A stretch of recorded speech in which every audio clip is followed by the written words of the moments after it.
नमस्कार। कभी सोचा है कि दुनिया की सबसे बड़ी डेमोक्रेसी का इंजन आखिर चलता कैसे है? तो आज हम भारतीय संसद की इसी कॉम्प्लेक्स मशीनरी को परत दर परत डीकंस्ट्रक्ट करेंगे। चलिए शुरू करते हैं ये दिलचस्प सफर। तो आगे क्या क्या है? सबसे पहले हम समझेंगे कि इंडियन पार्लियामेंट है क्या, फिर इसके 3 मेन हिस्सों पर नजर डालेंगे, उसके बाद लोकसभा और राज्यसभा की डिटेल्स में जाएंगे और आखिर में इन सबको नंबर्स के जरिए एक साथ देखेंगे। एकदम क्लियर रोड मैप है। और इस पूरे सफर में हमारा गाइड होगा ये इन्फोग्राफिक। समझ लीजिए, ये इंडियन पार्लियामेंट का एक डिटेल्ड ब्लूप्रिंट है जो हमें इसकी हर बात को आसानी से समझने में मदद करेगा। तो शुरुआत करते हैं, आखिर पार्लियामेंट है क्या? देखिए, संविधान का आर्टिकल 79 साफ कहता है कि यूनियन के लिए एक पार्लियामेंट होगी। लेकिन ये सिर्फ एक बिल्डिंग नहीं है, ये रिपब्लिक ऑफ इंडिया की सुप्रीम लेजिस्लेटिव बॉडी है।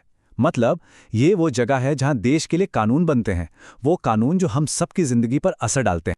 तो सवाल ये है कि इतनी बड़ी स्ट्रक्चर, इसका बेस क्या है? चलिए इसको ब्रेक डाउन करते हैं और पार्लियामेंट के 3 सबसे जरूरी हिस्सों को देखते हैं। आमतौर पर जब हम पार्लियामेंट की बात करते हैं तो दिमाग में सिर्फ लोकसभा और राज्यसभा आते हैं, है ना? लेकिन पिक्चर यहां पूरी नहीं होती। असल में इंडियन पार्लियामेंट 3 चीजों से मिलकर बनती है। प्रेसिडेंट यानी राष्ट्रपति, फिर लोकसभा और राज्यसभा। ये तीनों मिलकर ही इस पूरे सिस्टम को चलाते हैं। तो लोकसभा और राज्यसभा, इन दोनों में आखिर फर्क क्या है, ये समझना बहुत जरूरी है। देखिए, लोकसभा, जिसे हाउस ऑफ द पीपल भी कहते हैं, वो सीधे सीधे देश के लोगों को रिप्रेजेंट करती है, जनता की आवाज है। दूसरी तरफ राज्यसभा यानी काउंसिल ऑफ स्टेट्स, वो इंडिया के अलग अलग स्टेट्स और यूनियन टेरिटरीज के इंटरेस्ट को रिप्रेजेंट करती है। चलिए अब थोड़ा डीप डाइव करते हैं और पहले बात करते हैं लोकसभा की, यानी जनता की आवाज की।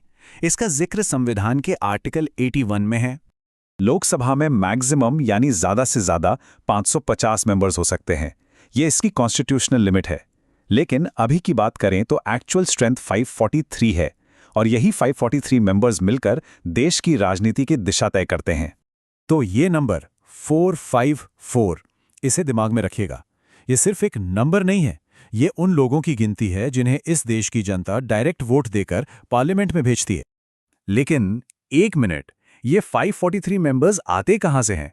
इसका ब्रेकडाउन भी काफी इंटरेस्टिंग है। देखिए, इनमें से एक बहुत बड़ा हिस्सा 524 मेंबर्स अलग अलग स्टेट से आते हैं और बाकी के 19 मेंबर्स आते हैं यूनियन टेरिटरी से। और अगर हम इन 19 यूनियन टेरिटरी वाले मेंबर्स को भी देखें तो 7 दिल्ली से हैं, 5 जम्मू और कश्मीर से और 7 बाकी की यूटीज से।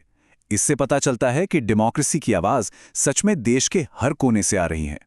तो ये थी लोकसभा की कहानी। अब आगे बढ़ते हैं और दूसरे हाउस को देखते हैं, राज्यसभा को, जिसे स्टेट्स चेंबर भी कहते हैं, और इसके बारे में बताता है आर्टिकल 80। लोकसभा की तरह राज्यसभा की भी एक मैक्सिमम स्ट्रेंथ है जो है 250, लेकिन फिलहाल इसकी एक्चुअल स्ट्रेंथ है 245 और ये 245 मेंबर्स देश के फेडरल स्ट्रक्चर को रिप्रेजेंट करते हैं। तो राज्यसभा के लिए याद रखने वाला नंबर है 245। देखिए, लोकसभा के 545 से कितना अलग है। इससे ही दोनों हाउसेस के अलग अलग स्केल और रोल का अंदाजा लग जाता है। अब राज्यसभा का कॉम्पोजिशन थोड़ा यूनिक है। इसमें क्या होता है, इन 245 मेंबर्स में से 233 तो चुने जाते हैं स्टेट्स और यूटीज की लेजिस्लेटिव असेंबलीज से, लेकिन जो बाकी के 12 मेंबर्स हैं उन्हें प्रेसिडेंट नॉमिनेट करते हैं। और ये लोग कौन होते हैं? ये होते हैं experts, art, literature, science, social service जैसे फील्ड से, जो हाउस में अपनी एक्सपर्टीज लाते हैं। चलिए अब उन 233 इलेक्टेड मेंबर्स को भी आगे ब्रेक डाउन करते हैं। इनमें से 225 आते हैं स्टेट से और 8 आते हैं यूनियन टेरिटरीज से। और ये 8 यूटी मेंबर्स कहां से आते हैं? 4 जम्मू और कश्मीर से, 3 दिल्ली से और 1 पुडुचेरी से। और यहां एक इंटरेस्टिंग बात यह है कि सिर्फ इन्हीं 3 यूनियन टेरिटरीज को राज्यसभा में रिप्रेजेंटेशन मिला हुआ है।